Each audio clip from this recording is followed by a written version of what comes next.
Yo, good morning. Tara, samahan nyo akong maglinis ng granite. Lilinisin natin tong mga kinat ko na granite para sa gagawin nating granite leads. Time check 6:05 na. So, tara. Inom muna tayo ng salabat. Kailangan kasi nakagitna siya para hindi gumagalaw. Think, doon siya tumulog sa kabila.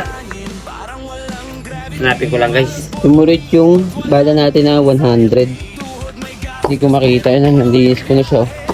Nagtatabasan ko na yan. Hindi ko makita yung lintik. So ngayon, move on tayo guys. Rekta tayo sa 150 grit. Kung mapapakinis natin ito na maayos, pero try natin.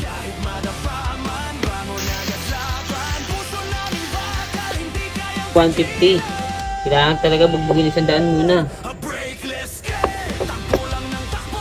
Pero dahil wala tayong 100 grit, kasagay na natin itong 150 na ito.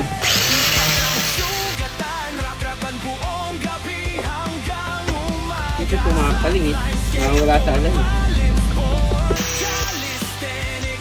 Sa luwa na ito motoret yun. Siguro gusto na naman sumuret. Hanapin na naman natin yun. Tara, let's go! Guys, nakita na natin. Dalas yung tumuret eh. Kailangan ma-set up natin ito na hindi tumuturet. Tuturit siya. Sa grip kaya na ito. Hindi tayo makakalinis guys eh.